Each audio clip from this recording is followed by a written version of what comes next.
Magluluto na naman po ulit tayo. Pansit naman po ngayon ang ating lulutuin. Ito ang ating mga gulay. Nauna na po ang carrots na igisa na. At ito po, nagigisa na po na tayo. Ilalagay na po natin ang ating karne.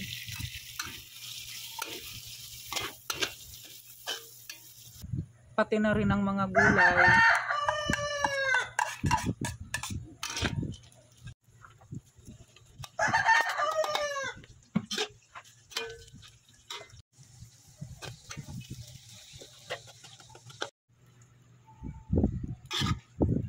Half cook lang po ang gagawin nating luto sa gulay. Mas masarap kasi siya kapag crunchy.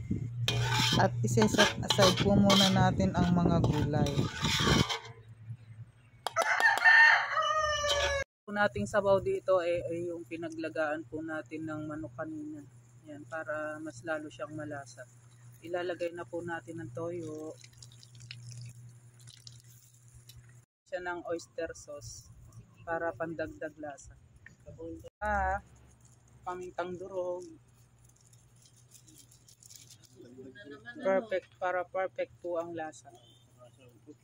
At isang pork cubes. Yan.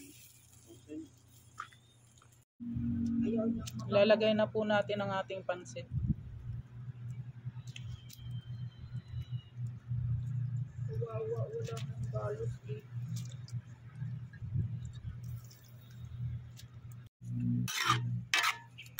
Malapit na pong maluto ang pansit. Halo-halo lang po ng konti hanggang sa maubos ang kanyang tubig.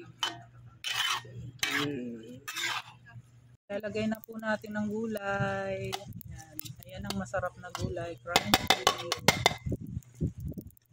Luto na po ang ating pansit. At ang hintay, syempre, ang sarap. Mekos-mekos na po yan, guys. Mekos-mekos na ang mga halong gulay. Ayan. Sarap. Sarap ng pansit. Sarap.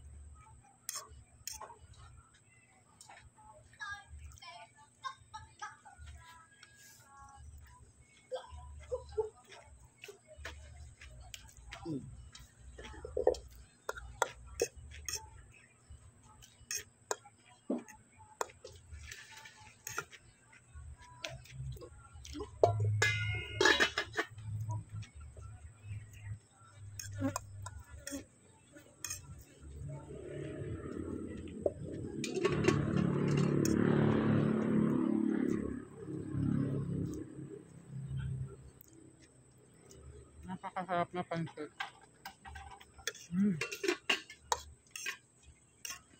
Tamang-tama lang yung lasa niya.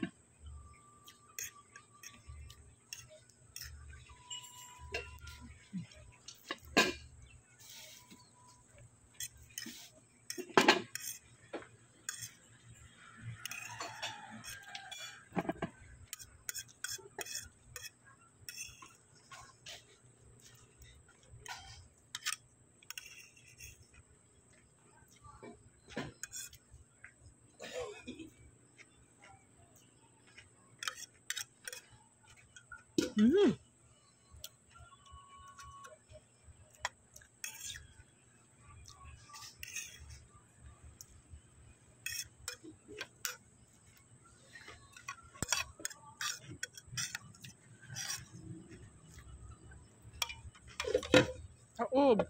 Taob ang ating pansit. Sarap.